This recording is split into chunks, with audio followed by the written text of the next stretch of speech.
Hey guys, welcome back to part two. I normally don't do this, but I mean, we were hitting half an hour, and I wanted to split up into part one and part two. Definitely look at part one. There's some great stuff in there, and some things that you may not know about that I would definitely recommend you looking up. But part two is where all the solid heaters are. So let's get this train rolling. This one is, I'm a huge, like I said, I've said it before, I'll say it again, I'm a huge impulse guy, and I've been trying to acquire as many impulse titles as I can. This one is sort of a weird one for me because it's sort of jazz, but sort of not. Simpatico, Gary McFarlane and Gabor Szabo. This is a stereo pressing. This one's, like I said, this one's kind of a weird one. It's got some Beatles covers on it. I mean, the Word off of Rubber Soul. Hey, there's a Heart. Norwegian Wood. I mean, it's a weird album, but kind of leaning almost towards psych. But I mean, if it's an impulse release, I'm not gonna check it out. But very very interesting stuff for sure. If you can find this one, I'd definitely give it a shot. It's kind of an acquired taste, I think, but definitely lends itself to the time frame in which it came out. I mean, I love that jacket, the cover. Motorcycles, you know, that's pretty cool. I gotta admit. So, yeah, if you can find this one, at least give it a shot. This one is actually the one that started it all. If you know anything about comics or baseball cards, everybody wants the player's rookie card. That's their first card. Comics, everybody wants the first appearance of that character. It's the reason why comic books for first appearances say like Superman in a good shape has gone as high as $1 million. Not going to get $1 million for this, but for me, it was important to have the very first one. The great Kai and JJ, JJ Johnson, Kai Winding, or Winding, however you pronounce that.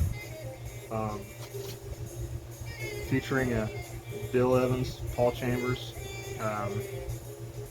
Tommy Williams, Roy Haynes, Art Taylor. I mean, for a first release, that's a hell of a lineup. This is the first mono pressing on the AM Par subsidiary there on the bottom. I call this a near mint copy. Haven't actually listened to it yet. I'm a huge J.J. Johnson fan, but I have not actually had the time to listen to this one yet. For me, it was a simple matter of I just wanted to have A1. I wanted to have the very first release on this label because it's such an iconic label. There's so many great titles for this particular label that I love. And for me, it was important to have the first one because I'll never be able to buy Blue Note 1. I might even never be able to buy Prestige 1. I was able to get Impulse 1 at a really great deal. So, very, very happy with this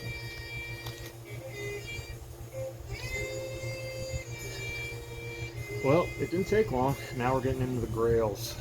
This first one might have been in a previous video. I can't remember off the top of my head, but it's worth a rehash if it hasn't. This is not a first pressing, but if you know anything about Yusef Lateef, this particular album, all the pressings are desirable because originals are so hard to find. Yusef Lateef, Eastern Sounds on Prestige. This is a late 60s pressing. On the same thing, Washington Avenue labels, Burdingsville, New Jersey. This one's about a strong VG minus, VG into perhaps maybe even a little bit past weak VG plus. Side A plays a little bit worse than side B does. I've wanted this album for a while. I knew I wouldn't, and even the reissues, the newest one on Craft was sold out ridiculously fast, and they go for $400+ now. So when I got this one, I got an opportunity at this one. I jumped on it. Paid a little over $100 for it. Very, very happy with this album. I mentioned it before, but anything with Yusef Lateef, with thankfully Chris Tunes from the Man Cave's knowledge, I was able to discover Yusef Lateef. I've yet to find a bad album, and if you talk to him, I guarantee you he'll say the same thing. You won't find a bad album. But this is a must-have if you can find it. Again, highly recommended. This one is actually, so a little bit of backstory. This particular seller I bought from before. I'm a little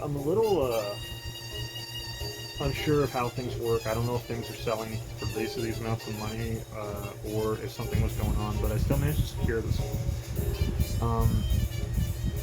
I already own one Curtis Fuller album, Soul Trombone, but this one I decided to give a shot to because I didn't really know too much about it, but again, impulse, still needed it in my collection.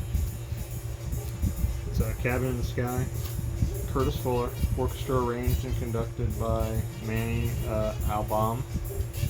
Almost sounds like album, but Albaum. AM par, so true first pressing. This is a stereo A22. This copy's near mint. Really shocked that this copy's near mint.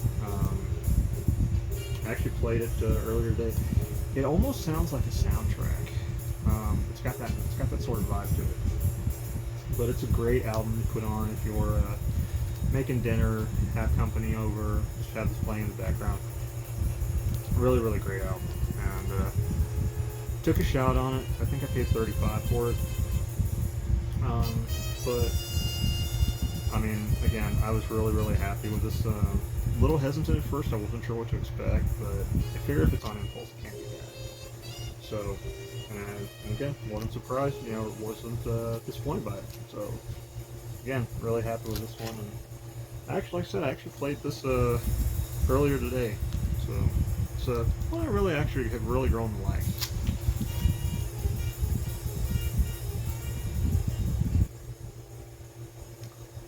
The next couple are, they're Grails for me. They're not true first pressings yet. I'm still working on that, but,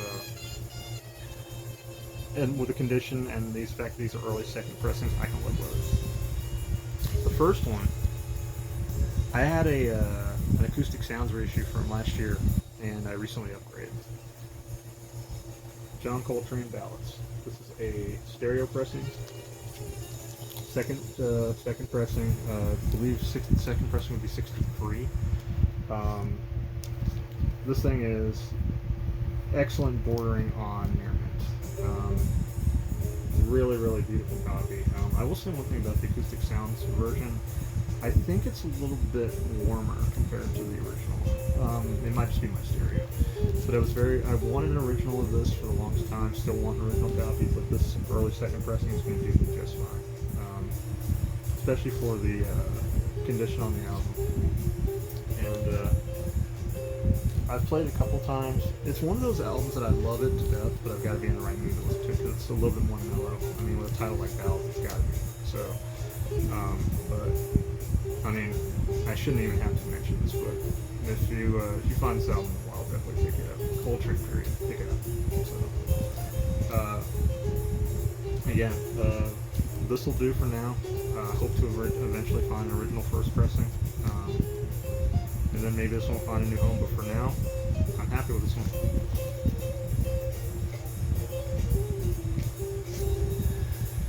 This next one came from a store out of Raleigh, North Carolina.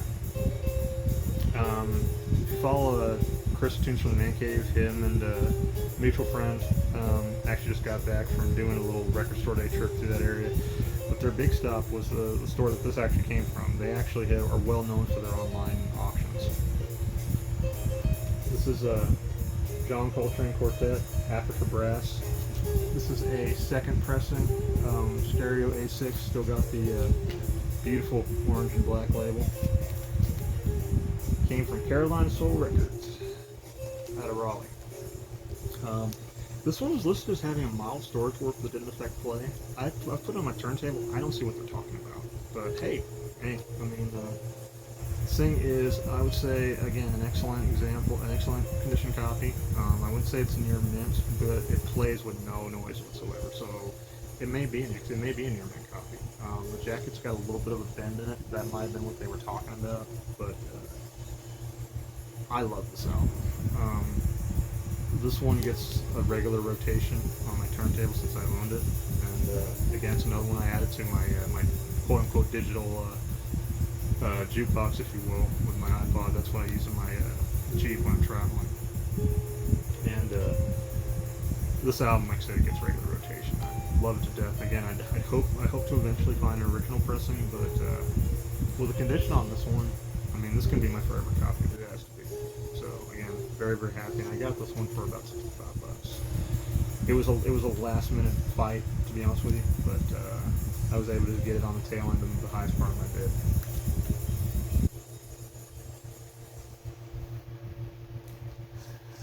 This next one was actually part of a trade that I did. And if you're watching this, I hope I got your name right. The jazzdoctor on Instagram. He does Sunday listings, kind of like Slolo does on Thursday and Friday. A lot of reissues, but he does occasionally get original pressings. I've become a huge Pharaoh Sanders fan, and he's one of those titles. His albums are one of those titles that's a little bit harder to find, in good shape, and B, at a fair price. This was one of those I wanted original for quite some time, and we were able to secure a trade. It was a 2-for-1, but I got what I wanted. He got what he wanted. Pharaoh Sanders Karma. This is a first stereo pressing. He listed this as like a VG Plus. I gotta be honest with you, I think it plays better than that. The jacket is super, super clean. The vinyl's super, super clean. Very, very, very, very excited too when I got this in the mail, and I gave it a quick clean and put it on instantly. And usually you can tell if an album needs some work. It's by how it plays with just a basic clean. This thing plays beautifully, and very, very happy to have this. Again, it's kind of more of a free jazz thing, but it's not super. It's not all over the place. Almost like a meditative album for me. But I was really excited to get this one, and I'm still working on trying to get more of Pharaoh's catalog. It's been proven to be kind of difficult, but I'm working on it. But this is a great way to go.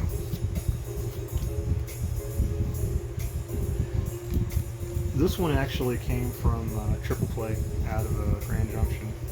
It had been sitting there since the first record store they dropped. They put some pretty cool stuff out for the event. Obviously the new releases, as well as some cool stuff that they pulled from the back. But this one, I don't know. I guess jazz doesn't sell near as well in my area as other categories of music. So when I found this, I was really excited. And thank you to the guys at Triple Play for helping me out on this. Trip brought in some stuff to trade for this one and the Smiths, and we worked out a deal. Byrd Fancy Free. This is a first stereo pressing. This thing is absolutely immaculate. When I got it, it was still partially in the shrink, and it's listed as a VG Plus. It does play. I think it plays a hell of a lot better than that. I call it closer to VG Plus ported on excellent. The jacket has no problems. Excuse me. Really beautiful example. Byrd is definitely one of those. You see it. It's not a hesitation. If you can afford it, buy it. This is such a great album, and it's still kind of a sleeper now. Blue Note prices have exploded in the last couple of years. This one is starting to get attention, and it's starting to rise, and it's kind of a hard one to find original pressing of. So to say that when I found this for basically $60, I was over the moon. Basically couldn't pull my wallet out fast enough, in this case trade credit, but basically shut up and take my money. And I got it home and cleaned it up and put it on, and loved it. I love it. It's one of my favorites, absolute favorites. I tend to like the later 60s Blue Note stuff because there's more soul and Just a little bit of blues influence in there. I mean, I appreciate the older blue note stuff, but I like the more free stuff as far as adding other things into it. But hell of an album. And being that when my former career was graphic design, I love album covers like this. It's what actually drew me to Blue and to start with even before I knew about the music.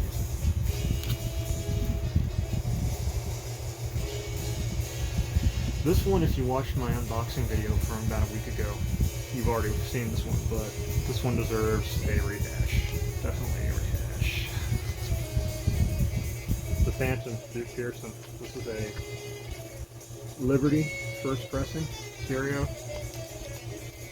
This album is near mint. It's only been played twice since it was opened from its original shrink wrap. One thing I did notice is over time it did have developed a little bit of a split down here. But, I mean, the album came out in '68 and it was in a shrink until about a week ago.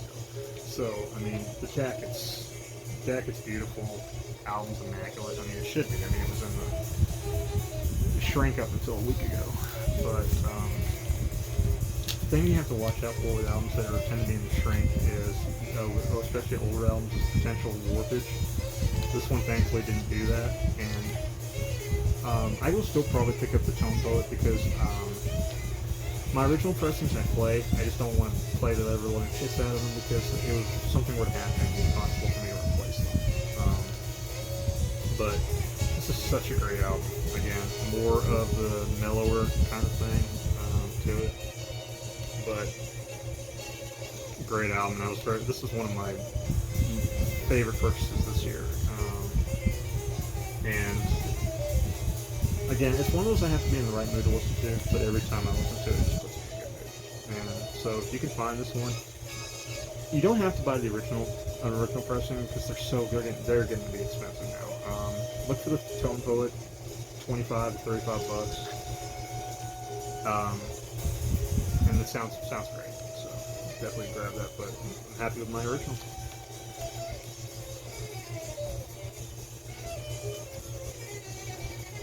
This one actually was the last one out of my that group of purchases from that dealer out of New York, but I saved this one for last because of the condition on it.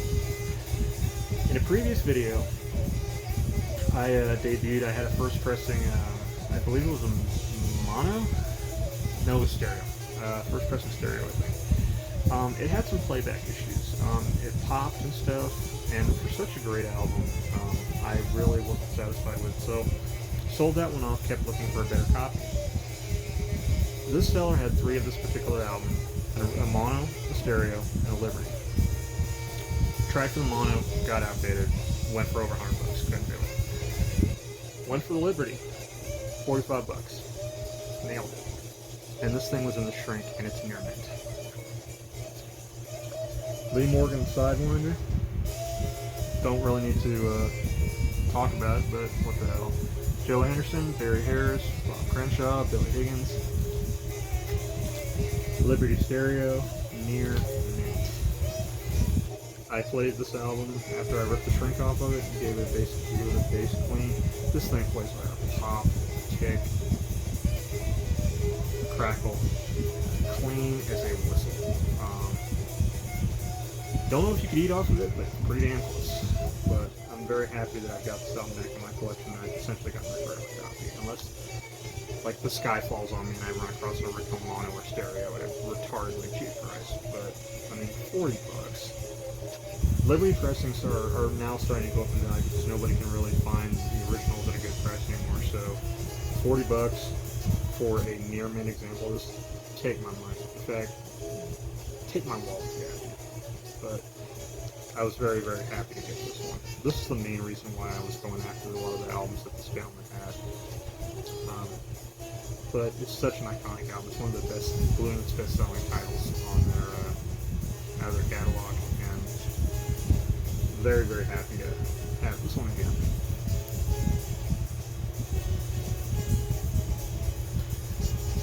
Getting to the very end, guys. Thank you for sticking with me on this. I hope I didn't disappoint.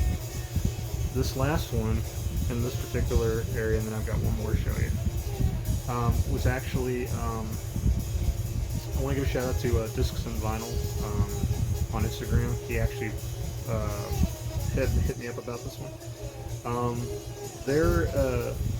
They got this album into the shop, and if you listen to this VG minus copy, the jacket had a little bit of dirt on it and stuff. Gave him a down payment to hold it, and then went and picked it up earlier this past week. Got it home, played side one played reasonably well, very little noise, mostly played pretty clean. Side two, unfortunately for a second there my heart skipped a beat because it got stuck in a loop halfway through track one. It's like, oh no, because it's such a rare album. Did some work on it, recleaned it, and got it away from, I got away from it looping. It's now just got a minor tick per second, or a minor pop, and then it plays just fine. So I might, if I can find somebody that's got a really deep cleaner, I might give it another shot to clean it, because when I cleaned it the first time, after I noticed the issue, it played through without any noise. So I'm thinking it might just be a simple matter of it really needs to be cleaned. But this one is a Grail, and it's very, very hard to find an original in good shape. Herbie Hancock taken off, featuring Freddie Hubbard, Dexter Gordon, Butch Warren, and Billy Higgins. This is Blue Note 4109. Original mono pressing. The ear, Van Gelder stamp, the whole deal. Said it's got a couple hairlines on it, but it's a solid blank copy. And the jacket was a little bit yellowed. I did the same thing I did on the original copy of the Sideliner that I had, and cleaned it up.